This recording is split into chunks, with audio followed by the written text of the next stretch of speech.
You're probably going to see these people from Myanmar and Bangladesh in India. But who are they? And why are they here? The Mizos of India, Kukis of Bangladesh, and Chins of Myanmar all share ethnic ties. They're collectively known as the Zo people. But both the Kukis of Bangladesh and the Chins of Myanmar are now seeking refuge in India's Mizoram. Mizoram is having a long hundreds of kilometers of international border, bordering Myanmar and Bangladesh. Let's talk about Myanmar first. Chins are a largely Christian people and one of more than 130 different ethnic groups in the country, just about 1.5 million people. In the Buddhist majority Myanmar and under their centralized military rule, the Chin people feared abuse by the army and religious and political discrimination. So, they fled. Some came to India and others went to Malaysia and other countries. In 2017, Myanmar's crackdown on the Rohingyas also alarmed the Chin people as the violence spilled into the Chin state, a hilly region that bordered India. Their churches were set on fire and the refugees escaped to India with neither food nor clothes. Government data suggests more than 31,000 of these refugees have taken shelter in Mizoram. They were staying in 160 relief camps set up across 11 districts. As far as border crossings are concerned, we are dealing with it as per our laws and humanitarian considerations. In 2021, since India was not a part of the Refugee Convention of 1951 and therefore not obligated to take in refugees, the Home Ministry wrote a letter asking 4 northeastern states to stop the influx of refugees from Myanmar, identify those who had already crossed over, and deport them. The Chief Minister of Mizoram, Zoramthanga, refused. He urged Prime Minister Modi to provide the refugees political asylum on humanitarian grounds. Those people who came from Myanmar, they are our brothers and sisters. And once they came to Mizoram, we have to give them food and shelter. Now, let's come to Bangladesh. The Kuki people largely lived in the Chittagong hill tracts of Bangladesh. These were chiefdoms and self-governing territories before the British came to this side of the world.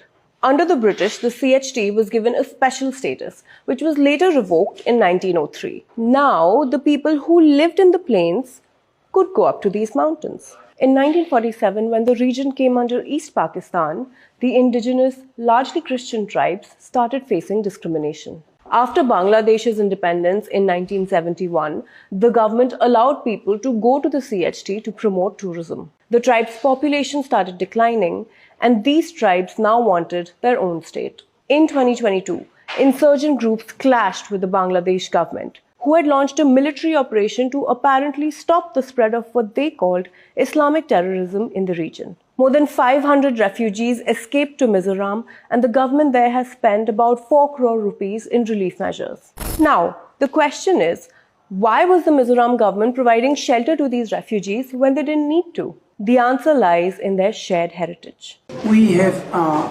family tie with most of them. Throughout the ages, Mizos, Kukis, and Chins have shared blood relations and routine movements across these international borders. They are, essentially, the same people.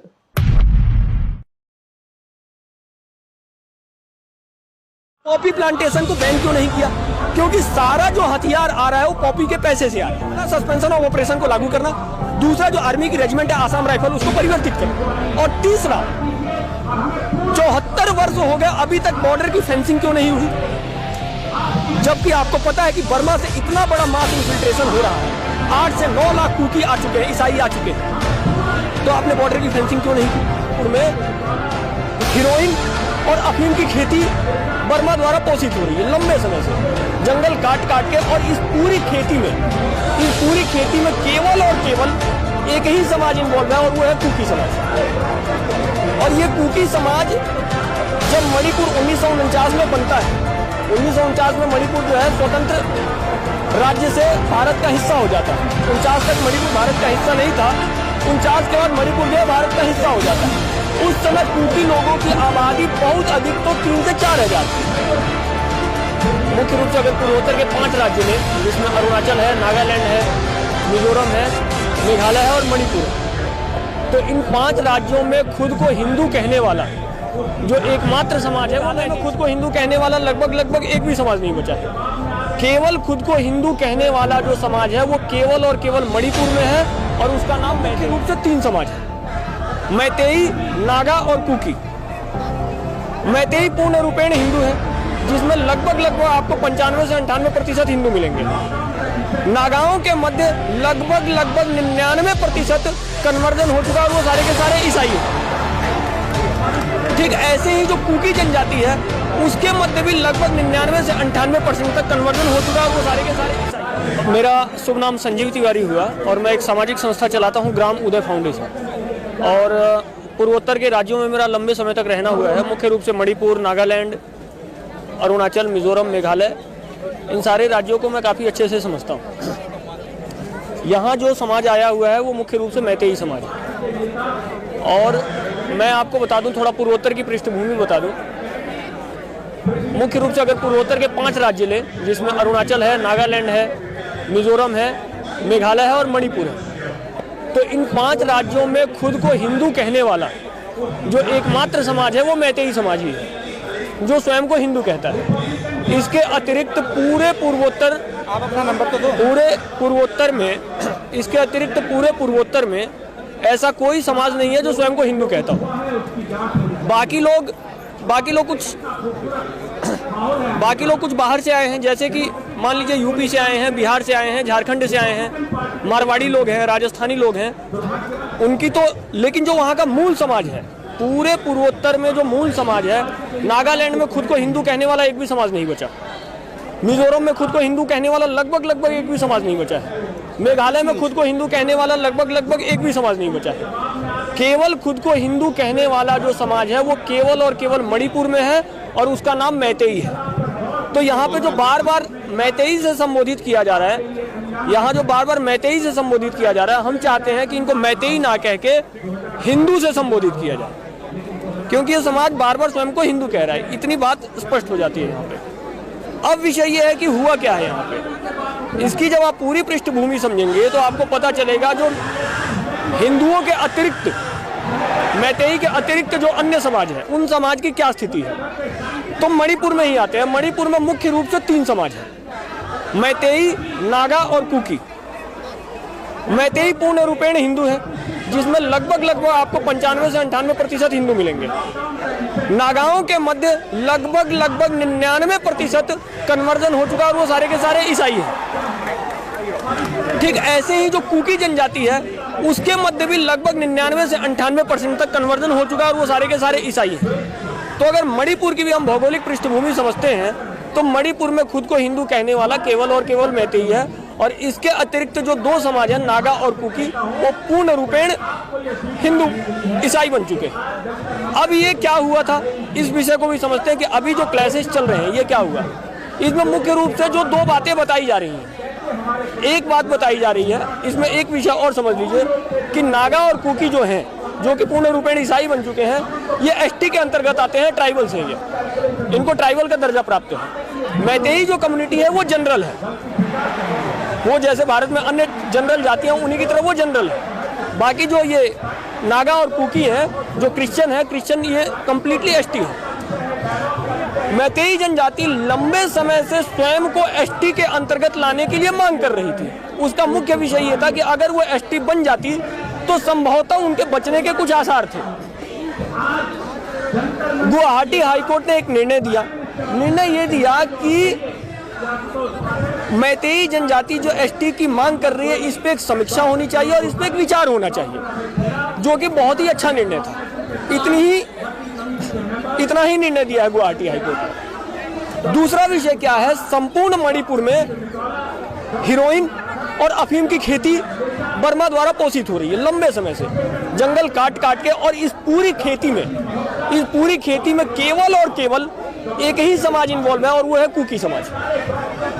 और ये cookie समाज जब मणिपुर 1949 में बनता है, 1949 में मणिपुर जो है स्वतंत्र राज्य से भारत का हिस्सा हो जाता है। 49 तक मणिपुर भारत का हिस्सा नहीं था, 49 के बाद मणिपुर जो है भारत का हिस्सा हो जाता है। उस समय कुकी लोगों की आबादी बहुत अधिक, तो 3 से 4 हजार थी। और अभी बर्मीज इन्फिल्ट्रेशन जो बर्मा से घुसपैठ हुआ है, बर्मीज इन्फिल्ट्रेशन के बाद इस समय कुकियों की आबादी लाखों में पहुंच चुकी है, बहुत अत्यधिक आबादी हो चुकी है। 40% का रेशो है। अब विषय ये समझने वाला है कि जब बर्मा से जो कुकी आ रहे हैं, एक ही प्रश्न है जिसमें सारी बातें क्लियर हो जाती हैं। बर्मा से कुकी तो आ रहे हैं, लेकिन बर्मा से रोहिंग्या मुस्लिम भी आ रहे हैं, जैसा कि आप सभी जानते हैं। रोहिंग्या मुस्लिम जो कि एक बहुत बड़ा मतलब नेशनल थ्रेट है, ठीक वैसे ही थ्रेट ये कुकी भी है। बर्मा से दो कम्युनिटीज आ रही है, एक कुकी आ रही है और एक रोहिंग्या मुस्लिम। हमारा सीधा सीधा प्रश्न है कि बर्मा से हिंदू क्यों नहीं आ रहे हैं और बर्मा से बौद्ध क्यों नहीं आ रहे हैं। सामान्य सा प्रश्न है, इसका उत्तर सबको देना चाहिए कि बर्मा से एक भी हिंदू क्यों नहीं आ रहा भारत में। बर्मा से केवल और केवल कुकी और मुस्लिम ही क्यों आ रहे हैं, और जो कुकी वहां से आते हैं वो 2 दिनों के पश्चात यहाँ पे ईसाई बन जाते हैं। जी ये बहुत ही तथ्यात्मक पक्ष है। ये आप किसी मणिपुरी से पूछ सकते हैं। अगर मैं गलत कह रहा हूं तो आप किसी मणिपुरी से ये बात पूछ लीजिए। जब भी वहां से कुकी आते हैं तो पता चलता है कि 2 दिन बाद वो ईसाई बन जाते हैं, उनकी रिलीजियस आइडेंटिटी क्रिश्चियन हो जाती है। एक प्रश्न। दूसरा प्रश्न, जैसा कि ये दिखाया जा रहा है कि ये सारी लड़ाई मैतेई और कुकी के बीच में है। मैं अब कुकी नहीं बोलूंगा, कुकी ईसाई। इसमें एक बात मैं और बता दूं, कुकियों के मध्य भी 2 समाज है। एक कांझोई है। कांझोई कुकी के मध्य वो समाज है जो कि गैर ईसाई है, जो अभी तक कन्वर्ट नहीं हुआ है। कुकी के बीच में जो कुकी के बीच में गैर ईसाई समाज है, कांझोई बोलते हैं उसे। ये आपको कोई भी मणिपुरी बता देगा। आप बोलेंगे कि जो गैर ईसाई कुकी है, नॉन क्रिश्चियन कुकी, तो उसको कांझोई बोलते हैं। कांझोइयों के मैतेइयों के साथ कोई कॉन्फ्लिक्ट नहीं है। इस पूरे विषय में ये जो चल रहा है, इस पूरे विषय में आप देखेंगे कांझोई लोगों के साथ मैतेइयों के साथ कोई कॉन्फ्लिक्ट नहीं है। ये कॉन्फ्लिक्ट किसके बीच में? ये कॉन्फ्लिक्ट मैतेई और कुकी का नहीं है। ये कॉन्फ्लिक्ट एक्चुअली हिंदू और क्रिश्चियंस का है। ये जो कॉन्फ्लिक्ट है ये मेनली हिंदू और क्रिश्चियंस का कॉन्फ्लिक्ट है। ये बात पूरी। अब विषय, दूसरा विषय ये है कि जब ये पूरा विषय दिखाया गया कि ये जो सारी लड़ाई है ये मैतेई और कुकी के बीच में हो रही है। आपको पता होगा 1993 में, 1993 में इससे भी भीषण दंगे हुए थे नागा और कुकी के बीच में।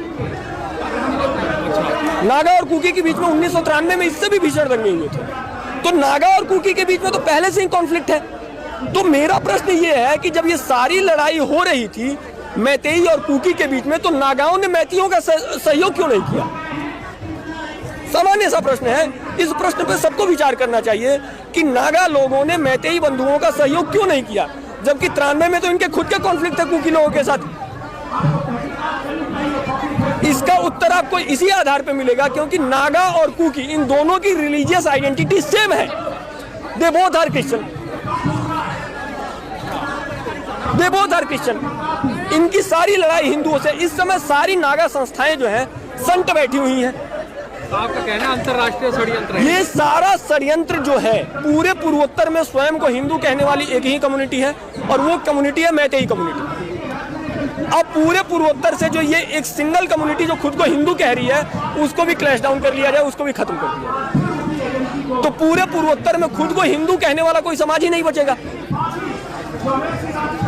इसका सॉल्यूशन क्या है? इसका अब मैं थोड़ा सा केंद्र सरकार का पक्ष यहाँ पे दिखा देता हूँ। सॉल्यूशन, इसमें 3 सॉल्यूशन थे। पहला सॉल्यूशन था, एक कानून है 2007-8 का, सस्पेंशन ऑफ ऑपरेशन।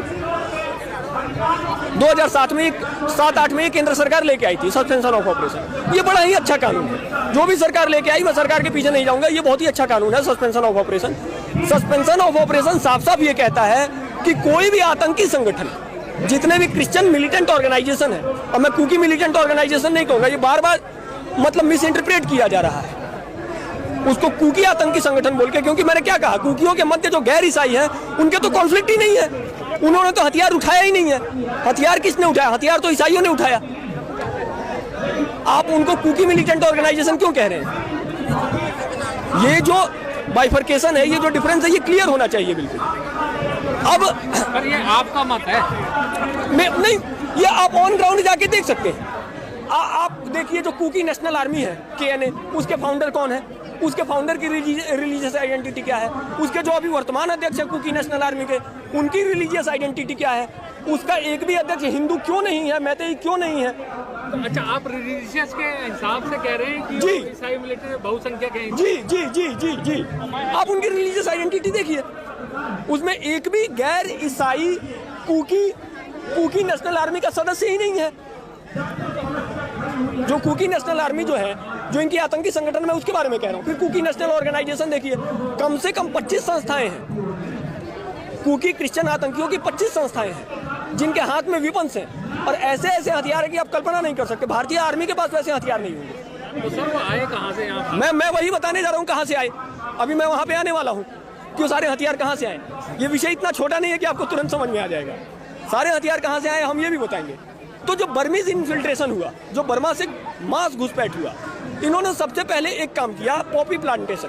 आप काफी देख रहे होंगे पॉपी प्लांटेशन के बैनर लगे हुए कि बैन पॉपी प्लांटेशन। ये पॉपी प्लांटेशन क्या है? तो ये अफीम की खेती है। ये अफीम की खेती है। पूरे मणिपुर को 2 भागों में विभाजित कर दीजिए। एक जो हिस्सा है वो घाटी उसको कहते हैं और दूसरा हिस्सा पहाड़ी है। एक वैली है और एक हिल एरिया है। जो हिल एरिया है वो मणिपुर का 90% क्षेत्रफल है और जो हिल एरिया वो छोटा सा मात्र 10% क्षेत्रफल है। जो हिंदू कम्युनिटी है, जो मैतेई कम्युनिटी है, वो केवल वैली में रहती है और जो ईसाई कम्युनिटी है, आइदर कुकी ईसाई हो आइदर नागा ईसाई हो, वो सबके सब जो है हिल में रहते हैं।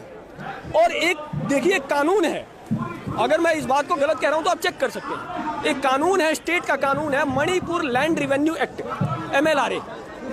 ये कानून क्या कहता है कि कोई भी मैतेई, कोई भी हिंदू पहाड़ में जमीन परचेज नहीं कर सकता, पहाड़ में जमीन खरीद नहीं सकता, पहाड़ में जा नहीं सकता।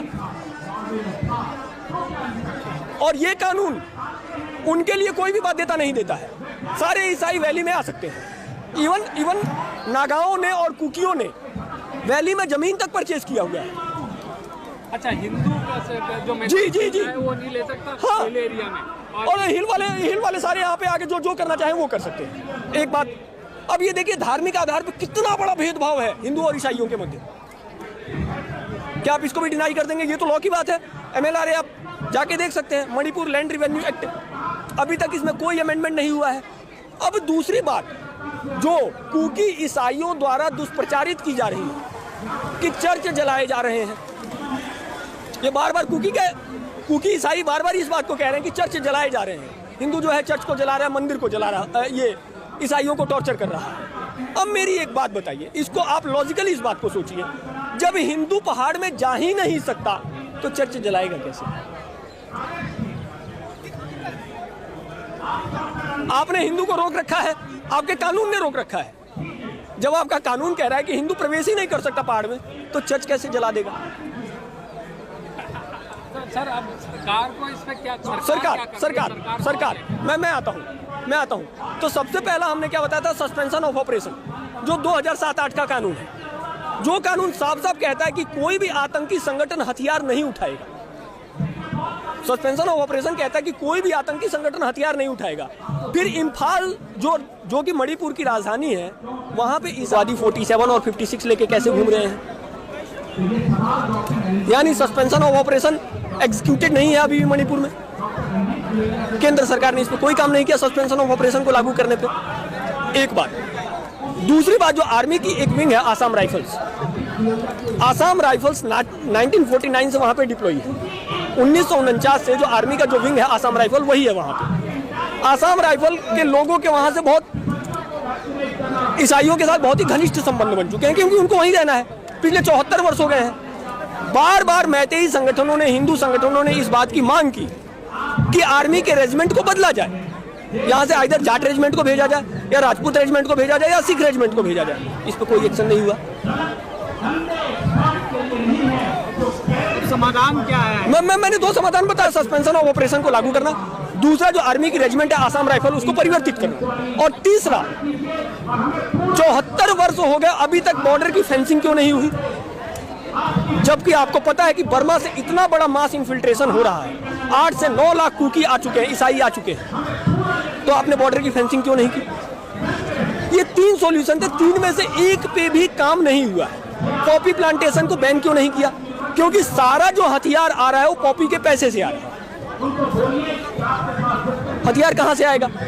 पॉपी के पैसे से आएगा। तो एक जो ये साफ साफ है ड्रग कार्टेल, जो ड्रग का पूरा कार्टेल है विश्व भर में, और जो आपके क्रिश्चियन मिशनरीज हैं, इनके बीच में बहुत ही गहरा संबंध है।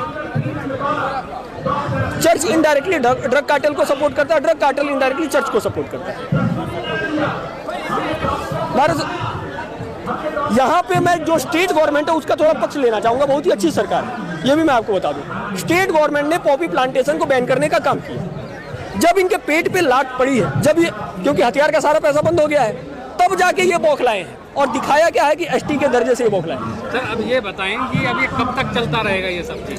ये जब तक चर्च के ऊपर लगाम नहीं लगेगी, जब तक ये सेकुलर नेशन बना रहेगा, तब तक ये समस्या जस की तस बनी रहेगी। क्योंकि जब तक ये सेकुलर नेशन है तब तक वहां कन्वर्जन चलता रहे।